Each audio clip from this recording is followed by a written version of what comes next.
Ako. Ha? Ah. Ay, nako. Ano naman kaya yun? Bahala sila. Hindi, Iha. Kain ka lang, ha?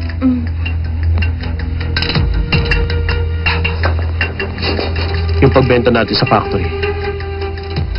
Gusto ko i-hold yun. Pero, Direktor, hindi ba naayos na natin ang lahat kahapon? Bakit nagbago isip mo? Meron akong dahilan. Huwag mo nang alamin.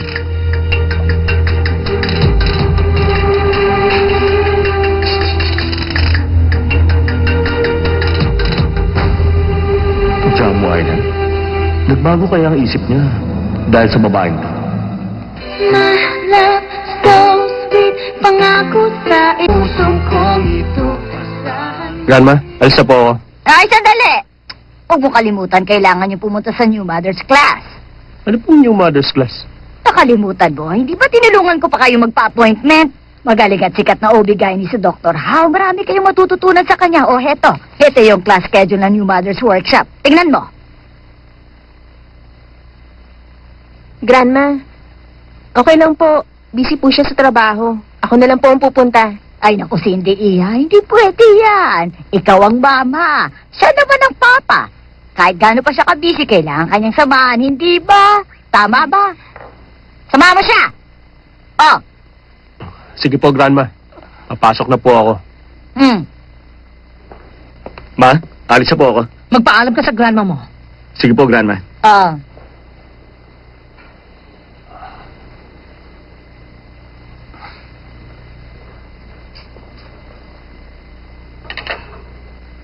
Grandma, Mama, meron lang po akong sasabihin kay Steven. Ah, sige. Ang sweet-sweet nyo talaga. Steven! Bakit? Huwag mo sabihin gusto mong pumunta sa workshop na yun. Hindi Steven. Gusto ko lang sanang magpasalamat sa'yo. Magpasalamat? Para saan? Para daw sa gamit ko. Salamat dahil binigyan mo ako ng space sa cabinet. Ayoko lang mapatiduli ako dahil sa pangit na bag mo. Paano na lang kung masubsob ako sa sahig? Sorry, Steven. Hindi ko gustong... Tama na. Please lang, huwag ka na uli magsusorry. Alam mo ba dahil sa kasosorry mo, sumasakit na ang ulo ko? Bumalik ka na sa loob. Sige. Bilis na. Mag-ingat ka. Bye-bye. Bye, Kuya Darren.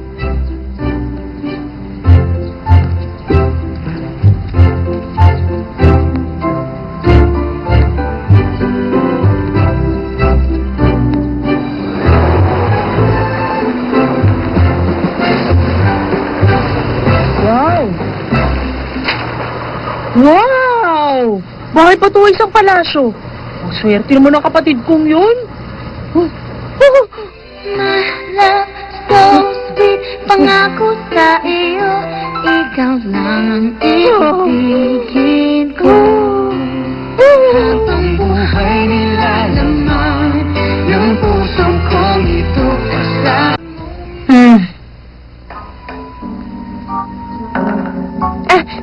Mama! Ha? Ako na po dyan. Sige, mabuti pa nga ikaw na lang. Dapat magkahiwalay ang tinidor at kutsilyo. Pagkatapos, ilagay mo sa isang pinggan ang lahat ng mga tirang pagkain. Huwag mo kakalimutan yun. Hindi! Ano ginagawa mo? Hindi ba sabi ko sa'yo, huwag ka magpapagod? Hindi ba sinabi ko? Ako na lang dito. Huwag mo hawakan ng mga yan. Baka masugat ka. Sige na. Kaya-kaya ko Tama na na to. Ako yan, na bahala magpahinga na rito. tayo sa loob. Sige na. Sige na. Inisin mo yung mesa. Opo. Salamat ha, salamat. Salamat sa paghatid mo sa akin dito.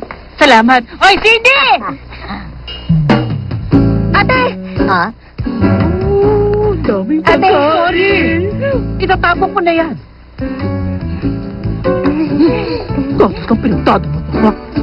Ate, ba't ka nandito? Kasi... Wow, Cindy! Hindi lang pala sa labas maganda ang bahay niyo. Ang ganda rin dito sa loob. Ang linis at ang kintab dito sa inyo. Makumusta ka na, ha? Mabuti po. Tis mo na ba si Cindy, ha? Alam nyo, yan ang gusto ko sa inyo. Mabuti naman at nagkakasundo kayo. At napaka-close nyo sa isa't isa. Ay, paupo ka. Sige, Paupo sige ka. po, salamat. Sige, ha? Aba, ala ka na dyan po, ha? Ang cute ng tingnan. Ay, mag-hi ka kay Grandma. Hello daw! Ate. Bakit bigla ka napadalaw? May problema ba sa bahay? Okay lang sila, Mama. Ah. Pero ako hindi. Ha?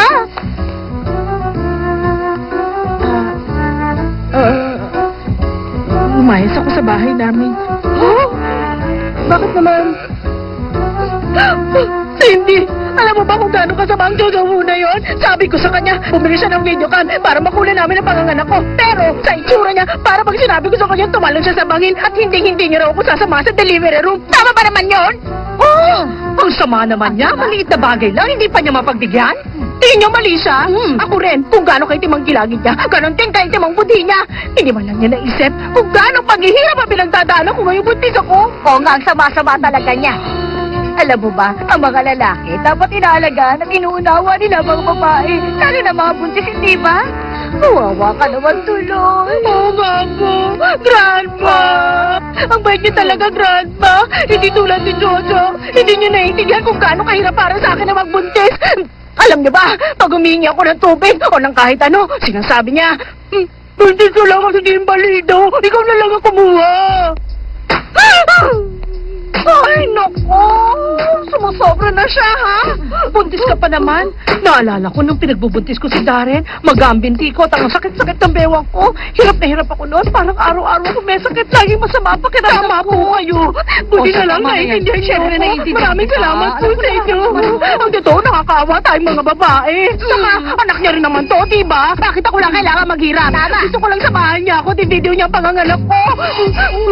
Bakit niya nilalaki yung pandapagansawa ko? Tahan na, huwag ka na umiyak. Ate. Ate. Tahan na. Ate. Ate. Ate! Ano kasi, naalala ko lang na si Kuya Jojo, takot pala siya sa dugo. Kapag nakakakita siya ng dugo, nahihirapan siya. Siguro, yun ang dahilan kaya ayaw niyang sumama sa delivery room. Akala ba niya hindi ako natatakot ang mga anak? Gusto ko lang i-video niya panganganak ko. Nakakatakot ba yun? Ano ba yan? Parang dugo lang. Natatakot na siya. Nakakala talaga. Tama na Huwag naman niya. Tama na yan. Tama na yan. Tama na yan. Gusto ko lang sabihin, huwag ka nang magalit. Baka kasama kasi yan sa'yo. Eh, sige ka. Pagiging magagalitin ng baby mo. At baga ka magkaka-wrinkles. Gusto mo ba yun? Oo nga, tama si Mami. Alam ko na. Nandito ka rin lang. Buti pa, dito ka na lang muna ng ilang araw. Ako bahala sa'yo. Huh? Oh, Grandma! Napakabait niyo talaga sa akin. Dito ka muna sa bahay. Aalagaan kita. Totoo po. Ang bait niyo talaga sa akin. Okay. Ngayong nasa panik ko na kayong dalawa, mas malakas na ang loob ko ngayon. Napasya na ako. Hindi mo na ako uwi sa amin ng ilang araw para parusahan ng Jojo Wu na yon. Okay, Suli. Bilis, linisin mo ang guest room natin. Gusto ko nga bisita natin ay maging komportable. But, Mom... Bakit? Dali na! Ako? Bilis na! Sasabihin ko sa mga maid.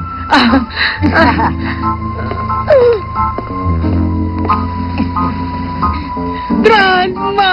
Tama na yan. Sigurado ako habang nandito ka, makakapag-banding kayo ng gusto ni Cindy. Tingnan mo, pareho kayong buntis ng ate mo ngayon, hindi ba? Sisiguraduhin ko na kapag nagpa-check up kayo, magaling na doktor ang titingin sa inyo at papupuntahin ko kayo sa pinakamagandang new mother's workshop. Okay?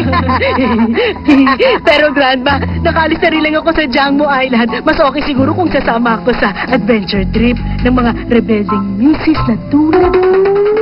Adventure trip na mga rebelding misis na tulad mo. My love, so sweet, pangako sa iyo.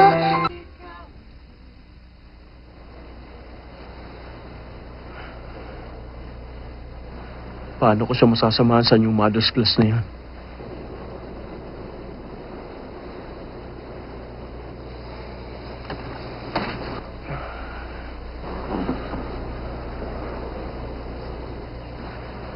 Kapag nagiging mabait ako kay Cindy, nakukonsensya ako.